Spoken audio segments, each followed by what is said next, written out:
reports of strange creatures in the area. Witnesses say they couldn't believe what they were seeing.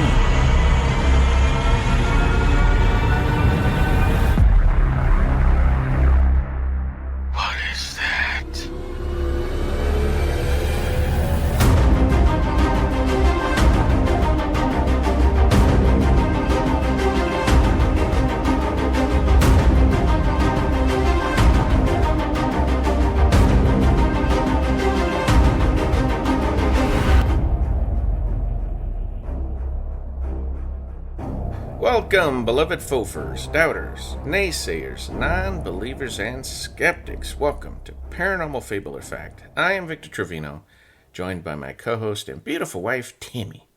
We are your humble guides to tales of alleged hoaxes, unbelievable stories, and the overall strain.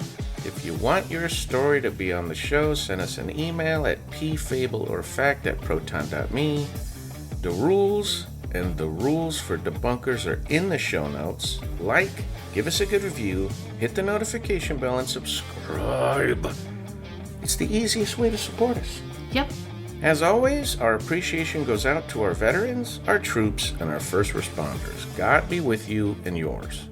So, have to make a correction. Okay. From the last show, it was not Austerman who got kidnapped by a Sasquatch. It was actually Albert Ostman in 1924 who was allegedly kidnapped by a Sasquatch. I just wanted to make that correction. Normally I would go in there with a cutaway and the AI would come in and say, actually, it was... But I didn't do it. I don't know why. Okay. I just figured, I'd just correct. So moving on, we're coming to the intro. Now, this show is about the D&D Dungeons and Dragons controversy. What do you know about Dungeons and Dragons? Oh, me? Yeah. Nothing. Nothing? No, I just seen like on TV people play it, and then you said you played it. Yeah, way back in the day I played it. It was created in 1974 by Gary Gygax and Dave Arneson. The first edition was published by Tactical Studies Rules, or TSR, a company co-founded by Gygax. It was Dungeons and Dragons. We're going to start calling it D&D. Okay. Just to make it easier. Everybody knows what D&D is.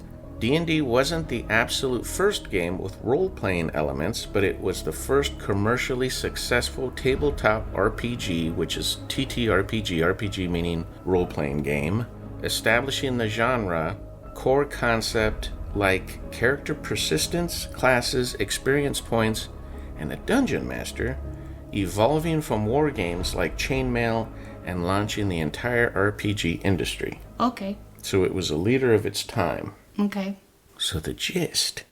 The Satanic Panic was a widespread moral panic and conspiracy theory, primarily in the United States and Canada from the 1980s to the mid-1990s, driven by the unsubstantiated, quote-unquote, belief that secret, organized satanic cults were engaging in mass child abuse, torture, and human sacrifice, or what they call SRA, or Satanic Ritual Abuse. This was the raised goalpost. At the time, it was concerns over what some believed was a growing interest in the occult, witchcraft, and demonic or satanic themes in pop culture. I should have put that in parentheses because it's one of the inarguable truths. There was an increase, period. But we are going to discuss how D&D became a huge part of this so-called Satanic Panic, quote-unquote, because of the accusations of satanic symbolism, magic, demons, and violence. This is the second segue into the Satanic Panic being a falsehood that we're covering to cover up actual organized activity that is still rampant in pop culture today. The first show we did was Michelle Remembers, which was the, quote, best-selling and debunked book. That was the flagship for the panic, hardly, because it was poorly written, unsuccessful, and more people are reading Michelle Remembers now than they did back then. Michelle Remembers, being the flagship, is a red herring. That's why they put it out there, because it wasn't a bestseller. It didn't affect millions of people, but they say, well, that's what started it all, because they want people to read that book and go, oh, wow, what kind of ridiculous crap is this? Those people were crazy back in the 80s. Do you see what I mean? Yeah. And that's exactly why it's there. It's just a red herring. But let's move on. Okay. Now, I have a disclaimer Tammy already made the mention. I used to play D&D, the tabletop and PC versions. I'm a huge fan. We are not bashing it or only pointing out facts about the controversy that initially dragged it into the Satanic Panic, and then, in my humble opinion, now they are trying to remove it because the goalposts has been raised. Because remember, now, if it doesn't have that Satanic Ritual Abuse, it doesn't count as satanic. It has to have that SRA, remember? Yes. The big word, the abbreviation. If it doesn't have SRA, it doesn't count. Yeah, it's not satanic. Yeah, which is ridiculous. It's stupid. Well, that's how they raised the goalpost, because this was one of the ones that supposedly started it all, and so was Michelle Remembers. Because this happened back in the early 80s. Right. Most of what we're going to be talking about here. So let's move on to the red flag, shall we? Okay. The definition of panic is sudden uncontrollable fear or anxiety, often causing wildly unthinking behavior. So a group panic would be a mass of people behaving this way, as the Satanic Panic alleges. Exactly. So you would have to have a bunch of people, thousands, filled with this uncontrollable anxiety and fear. Now, yes, I know it's nuanced, and you could say, well, you're using semantics, but that's what they're alleging. They're alleging that people just made stuff up because they thought the devil was under every rock. So it's not us that's exaggerating. It's the people pushing the Satanic Panic that are exaggerating. So moving on, the next red flag. Anybody can do this because this was a simple Google search that I did. A Google search revealed that during the 1980s, quote, certain religious groups, unquote, accused the game D&D of encouraging sorcery and the veneration of demons, which helped fuel the panic, the Satanic Panic. That's what I found. So we're going to look into that. That's what this show's about. We're going to look into exactly what it was that caused Dungeons & Dragons to become controversial. The first was a woman called Patricia Pulling. She was a campaigner from Richmond, Virginia, and the founder of what was called Bothered About Dungeons & Dragons, or BADD, B-A-D-D. This one-person advocacy group was dedicated to the elimination of Dungeons & Dragons and other such games. Patricia Pulling founded BADD in 1982 after her son Irving died by suicide. As her son had played D&D, she, Patricia Pulling, filed a wrongful death lawsuit against her son's high school principal, holding him responsible for what she claimed was a D&D curse placed upon her son shortly before his death. She later filed a similar suit against TSR, the game's publisher at the time. Her case against TSR was dismissed in 1984, and reporters disproved most of Pulling's claims. When Pulling's lawsuits were dismissed, she continued publishing information to promote her belief that D&D encouraged Satanism, rape, suicide, and many other immoral and illegal practices. BADD effectively ceased to exist after Patricia Pulling died of cancer in 1997. So let's go to the next red flag. There was a movie made, well, actually, it started off as a book, and then it was made into a TV film in 1982 starring Tom Hanks by CBS. It was called Mazes and Monsters. It was created as a cautionary tale for parents whose children were playing D&D. It was loosely based on James Dallas Egbert III's case. James Dallas Egbert was a student at Michigan State University who disappeared for about a month from his dorm room. On August 15, 1979, the disappearance was widely reported by the newspapers and possibly other media. Egbert's participation in the fantasy role-playing game D&D was seized upon by investigators and journalists as being possibly related to his disappearance. Egbert was a child prodigy and entered Michigan State University at the age of 15, where he majored in computer science, so he was a really smart kid. So I guess in addition to the police investigation, the family had hired a private investigator as well. So that's why it's kind of hard to look into, because there's two different versions of it. There's the police investigation, and there's what the private investigator found, and then there's what the media put out. Oh, so it's all three different versions. Right. There's different people putting in input on what happened. So personal problems cited in the reports of his suicide attempt and disappearance included depression, loneliness, parental pressure, drug addiction, and possible difficulty in coming to terms with his homosexuality. Students were said to play live-action sessions of D&D in the steam maintenance tunnels below the campus. And it was speculated, and I found out later this was the private investigator that speculated about the homosexuality and this, that he speculated that Egbert had entered the tunnels and had either been injured or lost his way.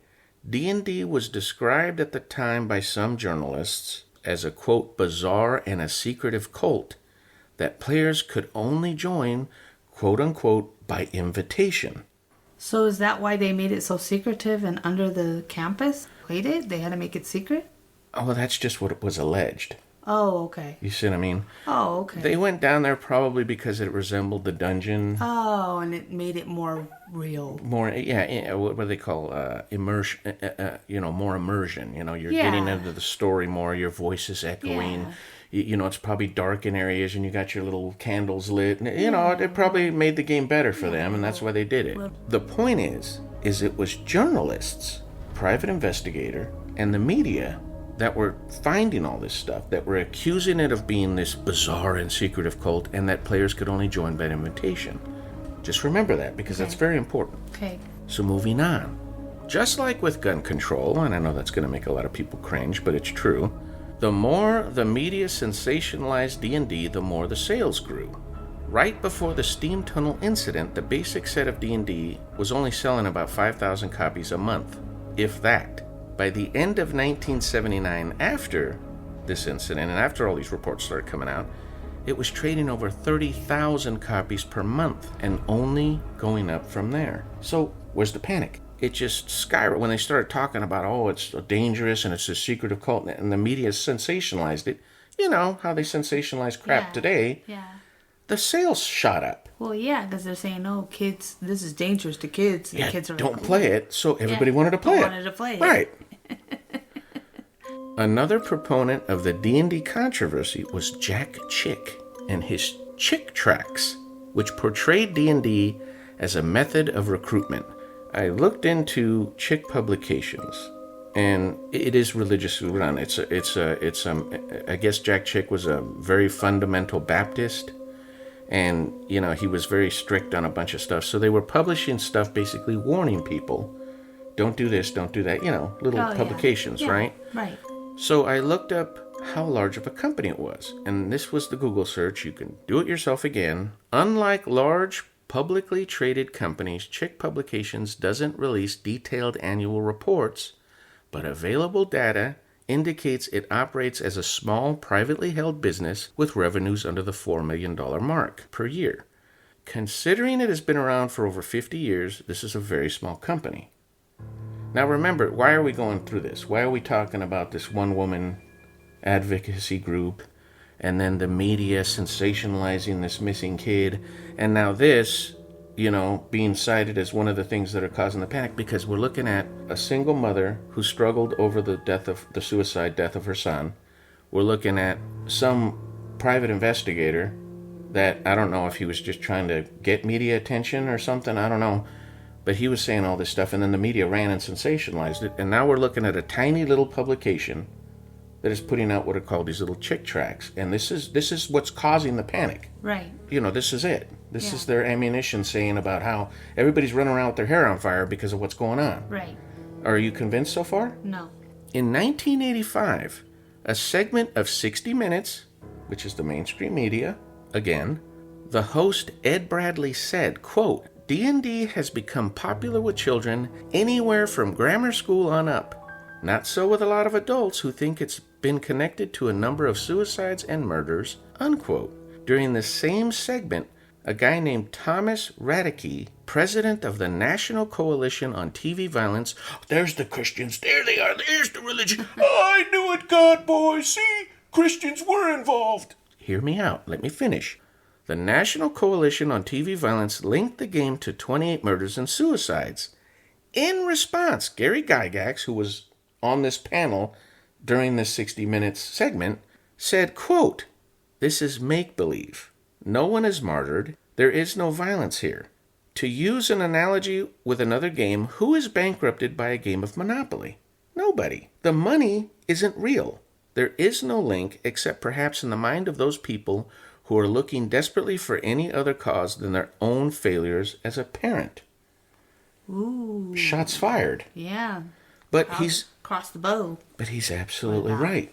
He is absolutely right. What are you talking about? How does playing a game make someone want to commit suicide? How does playing a game make, you're inviting the devil into your butt? What are we talking about? Yeah. It's a game. But again, who is responsible for it? The mainstream media, 60 Minutes. So again, I said, okay, God boy, the National Coalition of TV Violence, right? There's the Christians. There's the religious thing other than Chick publications. Not so. I looked up the National Coalition on TV Violence. Again, this is just a Google search. While not a massive direct membership organization, its influence, the National Coalition of TV Violence, stemmed primarily from its advocacy to attract media attention. Mm-hmm. So in other words, it's just a handful of people trying to make a name for themselves, and for some reason this guy, Thomas Radke, was able to attract media attention. That's the only reason they were given a voice. And that same Thomas Radke, by the way, was accused of all kinds of problems. They were not linked to any Christian organization. It was just some busybodies trying to make a name for themselves, basically. And they were basically non-existent, except they were sensationalized, just like everything else, by the media. Right. So moving on. In their Washington, South Carolina home, Laith von Stein and his wife Bonnie were stabbed and bludgeoned to death on July 25, 1988. Laith died as a result of his injuries, but Bonnie survived. Laith's stepson, who was Bonnie's biological son, Christopher Wayne Pritchard, was behind the attack. Pritchard's friend, James Bartlett Upchurch III, was convicted of first-degree murder, while Pritchard and another co-conspirator, Gerald Neil Henderson, were convicted of aiding and abetting the murder. The trial revealed that Pritchard's motive was his desire to inherit his stepfather's fortune. There were 2 books and 2 movies made based on this case, insinuating or sometimes flat out pushing the 3 young men's interest in Dungeons and Dragons. And there were 2 true crime authors and 2 major networks, basically CBS and NBC, in a 2-part miniseries that pushed this. So the stepson and 2 of his friends decided to do this crime, right? Mm-hmm. And they do this crime, and he says he wanted his stepfather's fortune. Yes. But the press and the networks decided it was because of D&D. Right. Because this happened in 88, and it was still, the controversy from D&D was starting to die down, but this just awoke it again. They found out these 3 guys had played D&D at one point or another, and that meant, it has to be this D&D link. And they pushed it in 2 movies and 2 books. Wow. Okay. Yes. And these were true crime authors. They weren't religious authors. These were 2 true crime authors, and then 2 major networks, CBS and NBC. There's no, the Christian network, I think it's called CNET. Maybe. But do you see that in here? I don't. Yeah. It's CBS and NBC, mainstream media again. Yeah. Do you see a pattern? I do see a pattern. Forming. Yes. I hope so. And I hope our listeners are as well. So now we get to our favorite part of the show, baby. The inarguable truths. Number 1. As part of the quote-unquote Satanic Panic, D&D is now largely overshadowed. Number 2. Most of the claims supporting a panic are exaggerated. Number 3. With D&D, it was mostly mainstream media that spread the false information. Number 4. The creators of D&D did admit to some of the accusations and made changes to the game. Number 5. There was an inarguable growth of interest in the occult at the time. Number 6. D&D is being left out of the main Satanic Panic push because it doesn't qualify anymore. Exactly. So let's go back to inarguable truth number 1. As part of the Satanic Panic, and this kind of has to do with the mic drop, which is, it's being dropped off, it's now largely being overshadowed. During my research, I had to specifically search for the D&D Controversy, because if you just do a basic Google search under Satanic Panic, it doesn't come up. So it's being buried. Yeah. And it's because it doesn't match the new information, the new goalpost being raised, because it doesn't qualify anymore. See? Right. So that had nothing to do with the Satanic Panic, folks. It's not, but it was. Yeah. Because that was the concern. Right. And we're going to go into that in a little more, so we spent enough time on that. That one's a short one. Right. Moving on to inarguable truth number 2, most of the claims supporting a quote-unquote panic are exaggerated. It's what we just went over on the red flags. Michelle remembers. Remember, that's the flagship.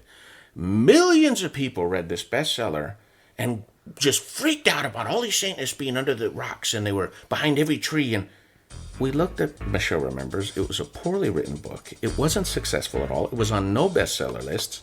They said all the claims in there were debunked. We completely destroyed all their accusations. It was not the flagship. It's a red herring. Right. Bad. Bothered about Dungeons and Dragons. It was one woman. Yeah. One poor woman who's, unfortunately, her son committed suicide, and I guess it just... Devastated. Yeah, she snapped. Yeah. She couldn't deal with it, and she just, I believe, just lashed out at D&D because they were an easy target, or maybe they weren't, I don't know. But the media sensationalized it, because how does one person cause a problem for a massive corporation by herself? She didn't have anybody helping her. She was a one-woman army. Yeah. So what are we talking about? Totally exaggerated. Chick Publications. Again, small little publishing company putting out these little pamphlets every now and again. Yeah. You know, it says that there's millions and millions of them. Yeah, but how many of them are actually read? They're just publishing millions of pamphlets. How many pamphlets do people put out there? I mean, if we were to count other other publishers making pamphlets, sounds like I'm Peter Piper picked a pick'em. But it's true. If we look at other publishers, how many pamphlets do they publish a year? Yeah. Just because they publish hundreds of millions of pamphlets doesn't mean anybody's listening to them or anybody's reading them. And then the National Coalition of TV Violence, again, small little group, one guy, one clown, and 60 Minutes sensationalized it. Yeah. So this is Orson Welles and the War of the Worlds all over again. Correct. These small little people supposedly caused this nationwide panic, and everybody started reporting that they were being abused by Satanists. Yeah. It's nonsense. Moving on to inarguable truth number 3. With D&D, it was mostly the mainstream media that spread the false information. We already went over this basically a little bit. Mazes and Monsters was CBS. They did the movie. Journalists described D&D as a, quote, bizarre and secretive cult that players could only join by, quote, invitation, remember? Yeah. Where's the some religious groups? Where is that? Yeah. That the Google search told me. Where is it? I don't see it. The Von Stein murders on CBS and NBC, they're the ones that created the movies, and then the true crime authors wrote the 2 books. Again, where's the religious connection? Correct. Where are these crazy religious people seeing the devil under every rock? Yeah. It was 60 Minutes that pushed D&D that was linked to suicides and murders. And this was the CBS network again. That's funny. We're seeing that pattern, aren't we? Yeah, we are seeing that. Where are these religious organizations that were doing this? We're talking about, I think there's only one, other than Chick Publications, that's religiously motivated. Everything else was basically the mainstream media. Mainstream. Yeah. So, or just small groups of people that were just trying to get attention or what have you. Yeah. So I think we covered that one enough, but that one was a huge one. It was almost a mic drop, but moving on. The creators of D&D did admit to some of the accusations and made changes to the game. Now remember, in order to have a panic, there can't be any evidence. Remember, there's no evidence of satanic activity back then. Yeah. And I've even looked at the chat rooms, and people were saying, oh, Dungeons & Dragons, after that crazy lady died and the Satanic Panic died down, they just added all the demons and devils back into their game. They don't care. That's a lie. It's absolutely incorrect. D&D renamed many of the creatures fiends instead of demons. And the reason they did that is because when all these accusations were coming out, they sat down and started looking, and they're like, They started looking through their monsters. It was called the Monster Manual, right? Yeah. And they're looking at all these monsters, and they're like, wow, we have a lot of demons. Yeah. Uh-oh. So what are we going to do about it? They renamed them fiends. And to cover that, when people are saying, oh, they just went back to demons, what they did is they changed the lore of fiends, demons, and devils being from 3 different planes, and they're different creatures. Oh, okay. Because even angels in D&D exist, and they come from some celestial mountain somewhere. Okay. So they changed the lore. This idea that they just completely ignored people that were making complaints is nonsense. It did affect the game. They did acknowledge that, we have to change something. We have too many demons. Okay, Yeah, that's a good point. All right, we can change that. And they did. They renamed them fiends. Yeah. So there you go. Where's the panic? Yeah. If there was changes made, that means there was an actual problem, right? Right. Or at least something. It was something. It wasn't just made up, is my point. So moving on. Number 5. There was an inarguable growth of interest in the occult at the time. Again, you could just do a Google search during the early 80s. Yeah. There was serious accusations going on in pop culture at the time, with bands like Motley Crue, Ozzy, Iron Maiden, and Slayer having to do with the occult. And they were true, but they were only pushing the boundaries. Yeah. They weren't trying to recruit or glorify. We all know this. We even talked about this before on another show, and I don't remember. I think it was during Michelle Remembers. I'm going to try to find the clip again before we do this show, or before I post the show on YouTube. But they're asking Vince Neil about it, and he's kind of laughing. He's like, no, we weren't Satanists, but we just used that because it was hip at the time. Yeah, it was popular. And that's the thing. That's why people were getting concerned, because it was hip. Yeah, it was popular. To be satanic. If anybody is a diehard Motley Crue fan, they remember their original moniker had a pentagram in it. Yep. If you look at Motley Crue's moniker now, it doesn't have a pentagram anymore. No, they changed it. Why is that? Oh, because people were just panicking and there was no reason to be concerned? No. The bands realized, okay, and they backed off. Yeah. They backed off a little bit because people were upset. Yeah. Where's the panic? Right. If you're making changes, then something was wrong. Correct. Because remember, this is when, Ozzy Osbourne bit the head off of that bat and everything on stage, and they changed all these bands, Ozzy, Iron Maiden, all those heavy metal bands, they all changed album covers.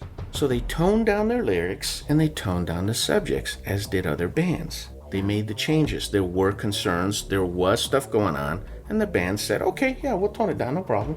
Yeah. We don't want to offend anybody. We want people listening to our music. We don't want parents out there, protesting us and stuff. Well, yeah, because if kids want the albums, the parents are paying for it, so of course they're going to tone it down. Exactly. Of course they're going to make it a little bit easier for the parents to accept it. And then later on there was even those tags, parental advisories put on the albums and stuff. That was all because of this. So again, changes were made. Yep. Where is the panic? Right. Moving on. Same inarguable truth. I did a Google search in the 1980s. And it said right on there was a significant surge in the occult, demonic, or satanic-themed horror films. So there was reason for people to be concerned. Why is all this happening? In fact, if you remember from our shows a couple of shows ago, when we talked about the Warrens, they talked about this surge in interest in the occult. Right. You remember? Paranormal. Interest in the paranormal, interest in seances and spirit boards and all that kind of stuff. Right, and they were Christians and they were trying to warn people, look, if you're going to do this, at least, you got to know that there is evil out there and that you can be affected by it. Yeah, you could cross the line. And they were saying, just don't mess with it. Don't just leave it alone. Yeah. It's interesting, but it could really cause you some problems. And that's why they were doing that. And that's right around the same time. So again, I know I sound like a broken record, but where is the panic? Yeah. Because remember, this is supposed to be people just running around with their heads on fire, panicking over nothing. Yeah. But there was stuff going on. Yeah. So what are we talking about? Correct. Moving on. Inarguable truth number 6. D&D is being left out of the main Satanic Panic push because it doesn't qualify anymore. I talked about the goalpost being raised to include SRA, Satanic Ritual Abuse, so that most of the original legitimate concerns, like the one we just talked about, all the bans, all the interest in the occult, D&D, all these trends, the reason they raised the goalpost is because now all that can be dismissed. Right. Because it doesn't qualify. Right. Well, where's the Satanic Ritual Abuse? Well, no, it was a moniker that, Motley Crue, well, that doesn't count. So that's part of the panic. See, it's just false. See how that works? Yeah. Very easy to do that. It's just the same thing what Michelle remembers. Red herring. Oh, everybody look over there at this dumb book so that people reading it could go, this is what people were worried about? Really? Yeah. These people were crazy in the 80s. Very, very simple, but it's working because there's a lot of people that still talk about the Satanic Panic as though it's real. They use dishonest blanket terms like certain religious groups to shift blame. We already destroyed that. Right. Where are the religious groups? Yeah. There was one little publication company. Everything else was either mainstream media or just small groups of people that had nothing to do with religion. The one lady was upset that her son committed suicide, and the other people were just trying to push this political thing on TV, and 60 Minutes gave them the mic. Right. Where's the religious groups? They say that claims were, quote, unsubstantiated, and they are now because of the goalpost raise. Right. So now all of this stuff is the legitimate stuff. It's all unsubstantiated. Yeah. See how that works? Yeah. Amazing, isn't it? Yeah, it is. So, explosion, baby. What do you think about the D&D controversy? I think it's interesting that the D&D controversy was such a big thing. Like the media and the networks were trying to go against it. When now, if you watch Big Bang Theory, they're sitting there playing D&D. Oh, really? Yeah. So it's fascinating. It's very fascinating how, like, they did the 70s show. They did a couple other shows about the 80s. And it's so funny how all this craziness that they talk about, and now they're promoting it. Oh, another one is Stranger Things. Yeah, they're promoting it. If you remember the kids at the beginning, they're playing D&D. Exactly. So, because there was no video games back in the 80s. No, and so that's the 80s, right? So we're now in, that's what, 40 years ago? Yeah. And now they're like, these networks that were trying to go against it Are capitalizing on it. Yeah. Isn't that interesting? That is a good point. That's funny. That's my conclusion. And my conclusion I already kind of said. Yeah. It's a lie to hide actual concerns and to mask an undeniable growth and surge in occult and satanic interest at the time, and even today. Academia is also pushing the Satanic Panic by requiring students to do papers on it. You see it all the time. I love the chat rooms. And you'll see kids on there all the time, these youngsters, oh, I did a paper on the Satanic Panic. I was fascinated how people were just crazy back then. And I'm like, they weren't crazy, bro. Yeah. But again, you weren't around. Yeah. So you don't even know what was going on. You're just hearing what you're being told if you're a youngster, because you weren't around. But at the time, I remember the D&D thing was huge. And now, it's not really bad. We don't really talk about that. Yeah. We talk about the Satanic Panic. That doesn't really count. But anybody who's our age, or anybody that was around back in the 80s that played D&D, they remember this stuff. They remember all the movies. They remember all the shows, all the documentaries, all the 60-minute shows and all that. They were pushing it. It was the media. Yeah. It wasn't Billy Graham out there talking about Dungeons & Dragons. No, it was the media trying to scare the parents. Right. And tell the parents that their kids are becoming devil worshippers. Right. But there was stuff going on. That's the thing. Yeah. So by requiring students in high school and in colleges to do papers as examples of mass hysteria or the Satanic Panic ensures that the newer generation will be fully aware of the Satanic Panic, and they will believe that all of the false narratives are true, yet blissfully unaware that the activity still exists today. So in my opinion, it's strategic. Yeah. Also, by doing this and letting the youngsters learn about it through their narrative, it could dissuade any other uprisings against it in the future for fear of being labeled as part of this panic. Oh, that's interesting. Well, I don't want to be one of those crazy people that's making a complaint. You see what I mean? Yeah, that's interesting. It's exactly what it is. That's all this is. It's a cover-up. Yeah, that's interesting. That's all it is. What'd you think? Interesting. Thank you, everybody, for listening. And thank you for always continuing to support us. We appreciate it. Have a good night. Good night. Good night, everybody.